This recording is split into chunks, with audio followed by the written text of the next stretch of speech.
Bismillahirrahmanirrahim. Assalamualaikum warahmatullahi wabarakatuh. Salam sejahtera untuk kita semua, khususnya kelas 12 ya, baik itu akuntansi, farmasi, dan juga TKJ. Nah, di sini di pertemuan yang ke-8 ya, sebelum pelaksanaan daripada PAS ya, penilaian akhir semester, yaitu Bapak akan membahas yaitu di bab 4, yaitu adalah mengenai tentang pengaruh kemajuan ilmu pengetahuan dan teknologi. Nah, di dalam bab 4 di sini, yaitu yang pertama adalah mengenai tentang pengertian iptek. Ilmu pengetahuan adalah pengetahuan tentang gejala alam yang diperoleh melalui proses yang disebut metode ilmiah. Adapun teknologi adalah pengetahuan dan keterampilan yang merupakan penerapan ilmu pengetahuan dalam kehidupan manusia sehari-hari. Jadi, iptek adalah ilmu yang mempelajari tentang gejala alam dengan dibantu atau didorong dengan perkembangan teknologi.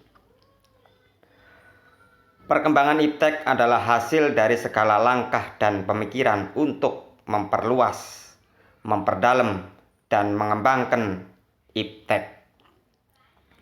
Iptek adalah hasil karya manusia. Karya tersebut pada dasarnya dipergunakan untuk membantu keperluan manusia dalam menghadapi kehidupannya. Iptek tersebut ada saja yang memanfaatkannya untuk kepentingan tertentu, baik yang berdampak positif maupun berdampak negatif. Itu adalah mengenai tentang daripada pengertian iptek. Lalu yang berikutnya yaitu adalah mengenai tentang faktor-faktor yang mempengaruhi perkembangan iptek. Yakni adalah peranan pemerintah. Peranan pemerintah sangat penting dalam mengembangkan iptek di Indonesia, karena iptek dapat maju dan berkembang jika pemerintah memberikan dukungan penuh, baik berwujud material maupun spiritual, demi berkembangnya iptek di Indonesia.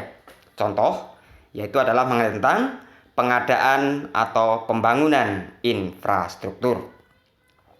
B. Sumber daya manusia yang berkualitas.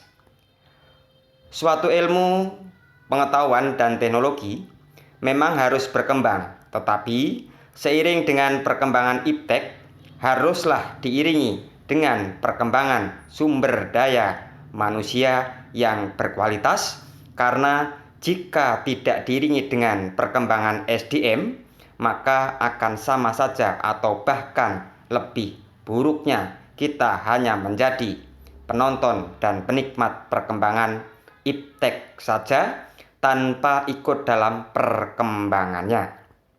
Contoh yakni bisa dilihat dari sifat masyarakat Indonesia yang tidak mau kalah dengan masyarakat negara lain. C. Pengaruh dari negara lain atau negara maju. Perkembangan iptek di Indonesia memang tidak lepas dari pengaruh negara lain. Hal ini bisa disebabkan karena Indonesia menjalin kerjasama dengan negara-negara maju.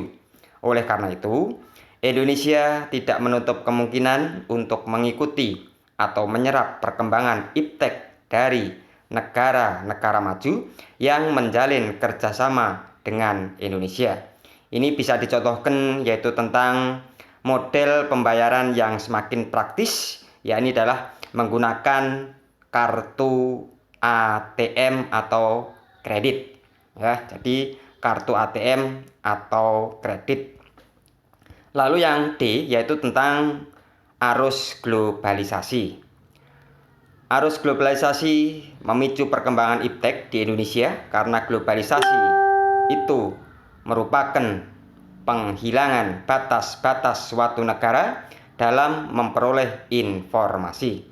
Jadi, ada hubungan antara arus globalisasi dengan perkembangan iptek di Indonesia. Ini bisa dicontohkan yaitu dulu orang Indonesia jika ingin keluar negeri membutuhkan waktu yang lama, tetapi semenjak ada pengaruh globalisasi, maka orang Indonesia keluar negeri hanya membutuhkan beberapa jam saja.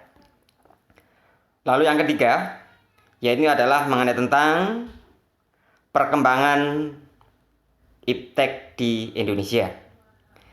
Ilmu pengetahuan muncul sebagai akibat dari aktivitas untuk memenuhi kebutuhan hidup manusia, baik kebutuhan jasmani maupun kebutuhan rohani.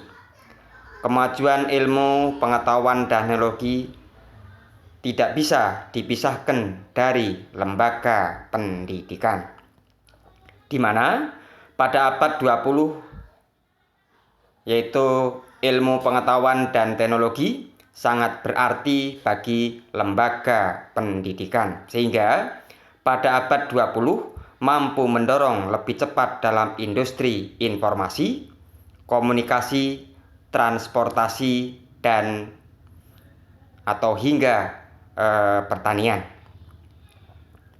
Perkembangan ilmu pengetahuan dan teknologi di Indonesia tertinggal jauh dan sangat memprihatinkan dibandingkan dengan negara-negara Eropa dan Amerika Serikat, bahkan pula di negara-negara Asia, misalnya Jepang, Cina, dan yang lainnya, yaitu yang termasuk negara-negara Asia Tenggara yang sekarang berkembang pesat mengenai tentang iptek dan teknologinya.